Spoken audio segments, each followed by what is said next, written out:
9장 1절에 내가 그리스도 안에서 참말을 하고 거짓말을 아니하노라.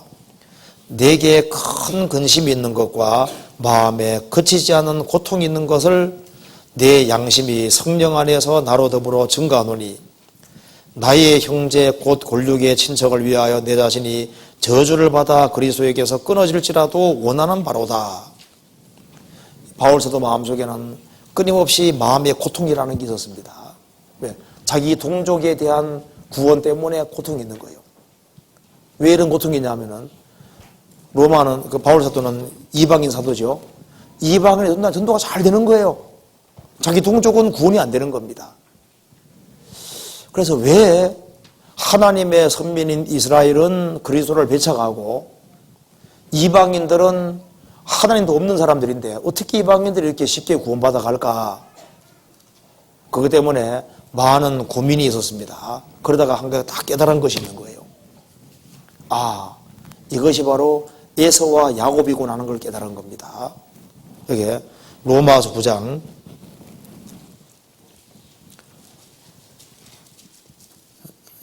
9장에 10절 보시겠습니다. 이뿐 아니라 또한 리브가가 우리 조상 이삭 한 사람으로 말미암아 잉태하였는데 그 자식들이 아직 나지도 아니하고 무슨 선이나 악을 행하지 아니한 때 택하심을 따라 되는 하나님의 뜻이 행위로 말미암지 않고 오직 부르시는 이에게로 말미암아 서게 하려 하사 리브가에게 이르시되 큰 자 그 어린 자를 섬기리라 하셨나니 기록된 바 내가 야곱은 사랑하고 에서는 미워했다 하신 것 같으니라. 이거 얼른 읽으면 예종같이 보이잖아요. 태속에서 미리 택한 사람이 있는 것처럼 보입니다. 근데 이것은 그걸 말하는 게 아닙니다. 자, 이걸 이해하기 위해서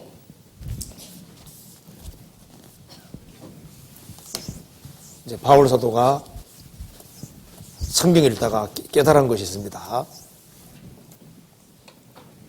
이게 이제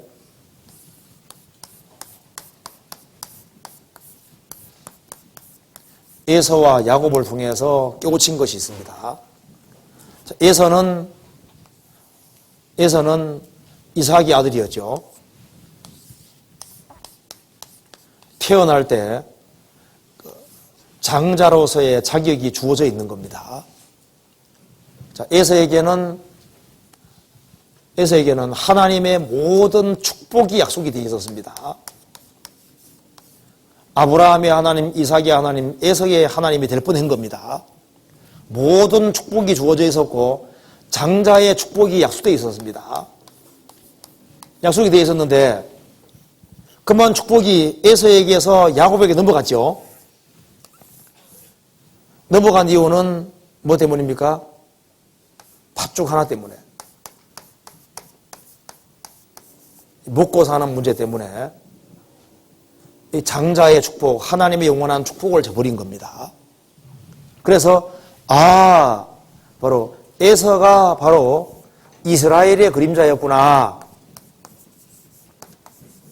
그리고 하나님의 약속이 없던 야곱은 바로 이방인 가리키는구나 하는 것을 좀 깨닫고 얘기를 하는 거예요. 그래서 여기에 에서는 태어날 때 축복이 약속되어 있었습니다. 그것처럼 이스라엘은 이런 축복이 있었던 겁니다. 4절 저희는 이스라엘 사람이라 저희에게는 양자됨과 영광과 언약들과 율법을 세우신 것과 예배와 약속들이 있고 조상들도 저희 것이요 육신으로 하면 그리스도가 저희에게서 나셨으니 저는 만물 위에 계셔 세세에 찬양을 받으실 하나님이시니라. 아멘. 이스라엘 사람들은 하나님의 아들 되는 모든 약속, 영광과 언약, 율법 세우신 거, 예배 약속들이 있고 심지어 성경에 나와 있는 조상들도 다 유대인 것이고 심지어 예수님까지 이스라엘 민족 통해서 오시다 그 말입니다. 그러니까 이스라엘은 어마어마한 축복이 약속되어 있었는데 에서가 팥죽 한 그릇 한 개 보면 팔아먹은 것처럼 이스라엘 백성들은 무슨 문제로 배척했습니까? 육신적인 문제, 현실적인 문제 때문에 그리스도를 배척하는 길을 택했습니다. 그래서 축복이 이방인에게 넘어가서 이방인들이 구원받아가게 되잖아요. 그래서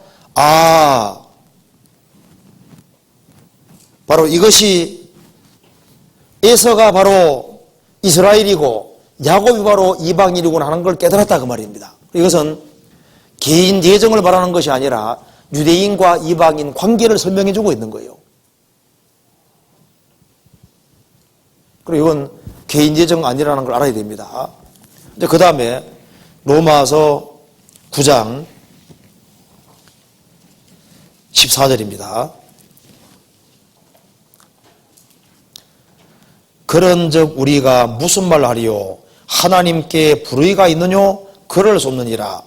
모세에게 이르시되 내가 긍휼히 여길 자를 긍휼히 여기고 불쌍히 여길 자를 불쌍히 여기라 하셨으니 그런즉 원하는 자로 말미암음도 아니요 다른 박질하는 자로 말미암음도 아니요 오직 긍휼히 여기시는 하나님으로 말미암음이니라. 자, 이거 한번 봅시다. 이것도 무슨 말이냐 하면요, 이것도 이제 두 가지를 지금 말하고 있습니다. 이 그림으로 그리면 간단합니다. 여기 이제 하나님은 긍휼히 여길 자를 긍휼히 여깁니다.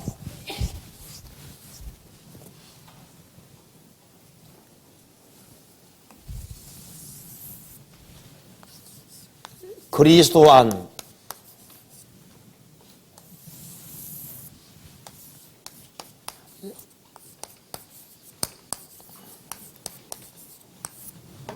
하나님께서는 이 그리스도 안에 한없는 긍휼과 자비를 계속 내려주는 겁니다. 여기 보면은 하나님 말씀하시죠. 모세에게 이르되 내가 긍휼히 여길 자를 긍휼히 여기고 불쌍히 여길 불쌍히 여기니라. 모세는 그리스도의 그림자입니다. 하나님께서 모세에게 은혜를 베푸셨습니다. 모세는 그리스도를 사모했고, 그래서 이 그리스도 안에서는 하나님께서 계속 긍휼을 주시는 겁니다. 그리스도 안에는 한없는 긍휼과 자비가 흐르고 있습니다. 그런데 이 아담안과 마귀안을 고집하는 사람, 그러니까 여기에 모세는 예수님의 그림자고 바로는 마귀 사탄의 그림자입니다. 하나님께서는 그리스도 안에서는 한없는 긍휼과 자비를 베풀어 주시는데 끝까지 마귀 안에 있기로 고집하는 사람은 강팍해지도록 내버려 두시는 거예요. 그래서 17절에 봅시다. 성경이 바로에게 이르시되 내가 이 일을 위하여 너를 세웠으니 곧 너로 말미암아 내 능력을 보이고 내 이름이 온 땅에 전파되게 하려 하셨으니 18절 같이 읽읍시다. 그런즉 하나님께서 하고자 하시는 자를 긍휼히 여기시고 하고자 하시는 자를 강팍히 하시느니라. 하나님께서는 그리스도 안에 들어오는 사람은 어떤 사람이든지 긍휼을 베풀어 주십니다. 그런데 끝까지 마음을 강팍히 하고 마귀를 택하고 이 아담 안에 속하고 마귀 안에 속해서 끝까지 이 길을 고집하면은 하나님께서 그냥 강팍해지도록 내버려 둬버리는 거예요. 그래서 여기에 이 말 뜻을 이해하기 위해서 출애굽기 한번 찾아봅시다. 출애굽기 7장 보시겠습니다.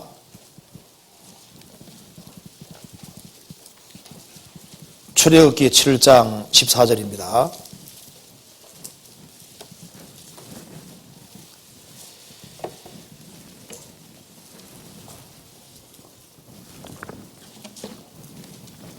(14절) 여호와께서 모세에게 이르시되 바로의 마음이 완강하여 백성 보내기를 거절하는도다. 하나님께서 파라오 왕도 구원해 주기 원하셨습니다. 파라오 왕에게도 긍휼을 풀어주기를 원하셨어요. 파라오 왕은 하나님 내리시는 재앙을 다 본 사람이잖아요. 그런데 파라오 왕은 스스로 마음을 강팍히 했습니다. 바로 마음이 완강하다고 했습니다. 8장 15절 봅시다. 그러나 바로가 숨을 통할 수 있음을 볼 때 그 마음을 완강케 하여 그들을 듣지 아니하였으니 여호와의 말씀과 같으라. 그러니까 누가 강팍하게 했습니까? 자기가 강팍하게 했습니다. 스스로. 9장 7절을 보시겠습니다. 바로가 보내어 본즉 이스라엘의 생축은 하나도 죽지 아니하였더라. 그러나 바로의 마음이 완강하여 백성을 보내지 아니하니라. 스스로 어떻게 했습니까? 완강하게 했습니다. 34절을 보시겠습니다. 9장 34절. 바로가 비와 우박과 뇌성에 거친 것을 볼 때 다시 범죄하여 마음을 완강케 하니 그와 그 신하가 일반이라. 바로의 마음이 강팍하여 이스라엘 자손을 보내지 아니하였으니 여호와께서 모세에게 말씀하신과 같았더라. 하나님이 완강하게 만들었습니까? 스스로 완강케 했습니까? 스스로 강팍케 했습니다. 그래서 주님의 능력을 계속 보고도 주님은 긍휼 표준을 주시려고 하셨는데 계속 강팍하게 했습니다. 그 강팍이 굳어져 버린 거예요. 그래서 주님께서 손 놔버리는 것이 뭡니까? 강팍하게 만드는 겁니다. 10장 27절, 10장 20절 보시겠습니다. 그러나 여호와께서 바로의 마음을 강팍케 하셨으므로 이스라엘 자손을 보내지 아니하였더라. 27절. 여호와께서 바로의 마음을 강팍케 하셨으므로 그들을 보내기를 즐기 아니하고, 이렇게 되죠. 그러니까 어떻게 된 겁니까? 스스로 강팍케 했습니다. 계속 강팍하게 하니까 주님이 손놔버린 거예요. 주님이 손놔버리는 것이 강팍하게 하는 겁니다. 그래서 사람이 끝까지 하나님을 등지는 길을 택하면은 주님께서 손 놓는 것이 뭡니까? 강팍하게 하는 거예요. 그래서 하나님께서는 진리를 사모하고 갈구하고 찾는 사람에게는 그리스도의 공도가 있기 때문에 무한한 은혜와 사랑을 계속 베풀어주시는 겁니다. 부족한 게 있어도. 그런데 끝까지 은혜를 거역하는 사람은 끝까지 거역하면은 강팍하게 하셨느니라 내버려 두신다 그 말입니다. 이 말씀은 어떤 사람은 은혜를 주셔서 능가하게 유도하고 어떤 사람은 믿고자 하는데 하나님께서 일부러 못 믿게 만든다. 그런 거와 관계가 전혀 없다 그 말입니다. 하나님은 한 사람도 지옥 가는 걸 원치 않습니다. 그래서 스스로 강팍하게 하고 완고하게 하고 끝까지 대적하면은 하나님께서 오냐 네 할 테면 해봐 하고 내버려 둬버리는 겁니다. 그것이 강팍하게 하는 거예요. 어떤 사람은 이 구절 로마서 9절 보면서 하나님께서 이 사람은 구원받기 틀려서 저를 강팍하게 하는 거 봐. 강팍해 해도 돌이켜서 구원받는 수가 있습니다. 그래서요, 하나님은 하고자 하는 자를 긍휼히 여기시고 하고자 하는 자를 강팍케 하신다. 그 말은 그리스도의 완전한 공로가 있기 때문에 그 사람이 부족한 것이 있어도 주님께 매달리고 은혜를 사모하는 사람은 주님께서 긍휼에 긍휼을 더해 주시는 거예요. 근데 스스로 그리스도를 등지는 길을 택하고 마귀 길을 고집하고 끝까지 하나님 등지는 길을 택하면요, 하나님께서는 오냐 계속 그렇게 강팍하게 할래? 끝까지 강팍하게 해? 그럼 네 할 때는 해봐 하고 내버려 두는 거예요. 그럼 강팍하게 하시는 겁니다. 그래서 끝까지 하나님을 등지는 길을 택하면은 주님이 강팍하도록 내버려 둬버리는 겁니다. 그리고 이것은 개인 예정을 얘기하는 게 아니다 그 말입니다. 로마서 8장 다시 보시겠습니다. 9장 다시 보시겠습니다. 9장. 그리고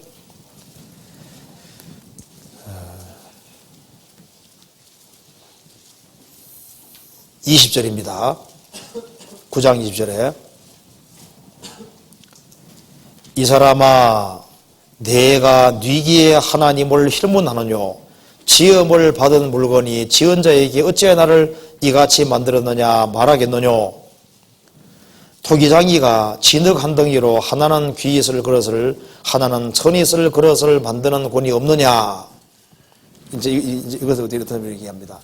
하나님께서 주인인데 어떤 사람은 귀한 그릇, 어떤 사람은 천한 그릇으로 만들 수 있는 권한이 있는 것처럼 어떤 사람은 천당 가도록 그런 그릇을 만들고 어떤 사람은 지옥 갈 그릇으로 만들 수 있는 권리가 없느냐. 이 말씀을 거기에 사용하는 사람이 있습니다. 이건 전혀 그런 말이 아닙니다.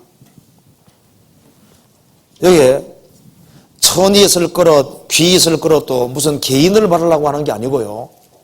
이것도 지금 민족 간의 관계를 지금 말하고 있는 겁니다. 그거 보시겠습니다. 22절에 만일 하나님이 그 진노를 보이시고 그 능력을 알게 하고자 하사 멸하기로 준비된 진노의 그릇을 오래 참음으로 관용하시고, 이게 무슨 말입니까? 여기 나와 있죠. 멸하기로 준비된 진노의 그릇이 나옵니다.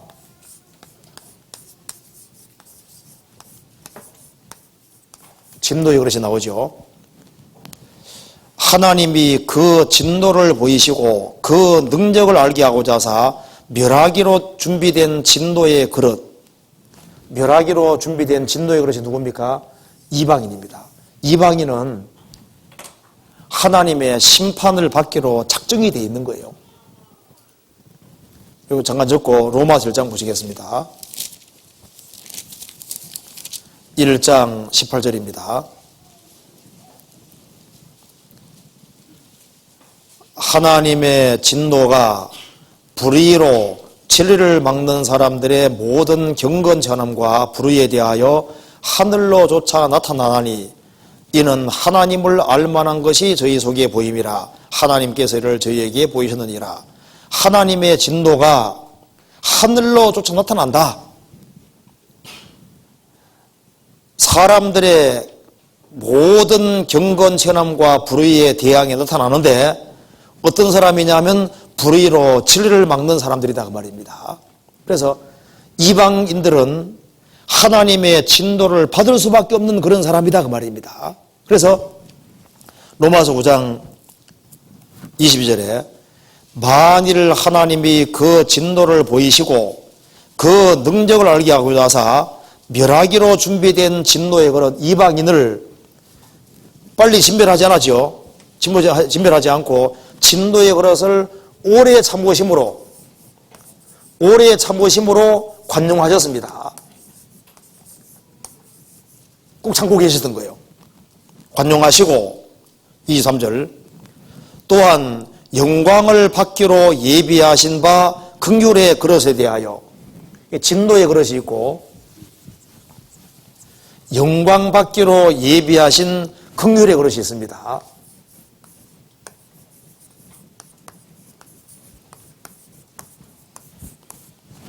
또한 영광을 받기로 미리 준비하신 바 긍휼의 그릇이 있는데 이 긍휼의 그릇이 뭡니까? 바로 교회입니다. 하나님께서 진노의 그릇을 그릇만 있는 게 아니라 새로운 긍휼의 그릇을 준비하셨다 그 말입니다. 이게 바로 교회라는 겁니다. 긍휼의 그릇에 대하여 이 긍휼의 그릇은 영광을 받기로 하나님께서 준비하신 거예요. 그래서 이 그릇에 대해서 하나님의 영광의 부유함을 알게 하시다 할지라도 무슨 말이요? 이 긍휼의 그릇에 대해서는 하나님의 영광의 부유함을 계속적으로 지금 알게 하고 있습니다. 그래서 천사들도 부러워하는 것이 교회인 겁니다. 교회에게는 하나님께서 하나님의 영광의 부유함을 계속적으로 알게 하고 있고 지금도 알게 하고 계십니다. 그렇다고 할 때 하나님께 뭐 문제가 있냐? 하나님께서 새로운 그릇을 하나 만들어냈는데 왜 진노의 그릇만 만들지 긍휼의 그릇 만들었습니까? 그렇게 말할 수 있냐? 없다는 겁니다. 그러면서 24절에 이 그릇은 뭐냐? 우리니 교회라는 겁니다. 곧 유대인 중에서뿐 아니라 이방인 중에서도 부르신 자신이라.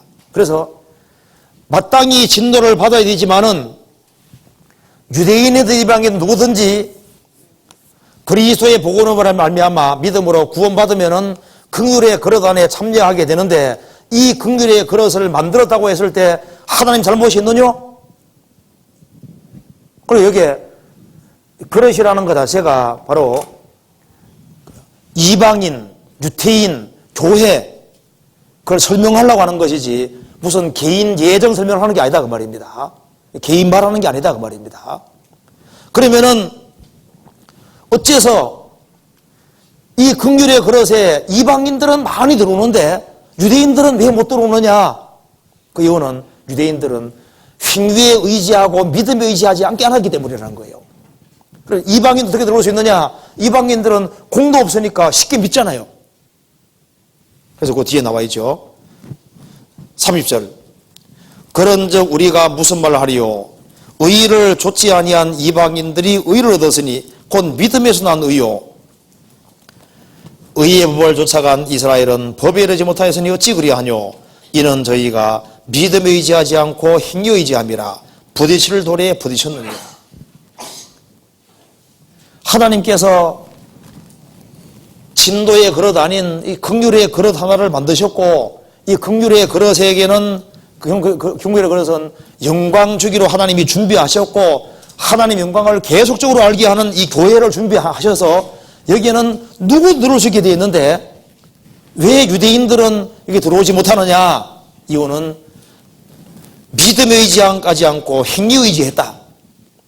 못 들어왔다는 겁니다. 그러니까 여기 로마서 9장은 개인 예정을 말하는 것이 목적이 아니고 유대인과 이방인 교회의 어떤 그런 민족적인 관계, 그런 것을 말하는 것이지 개인 예정에다가 붙이면 안 된다 그 말입니다.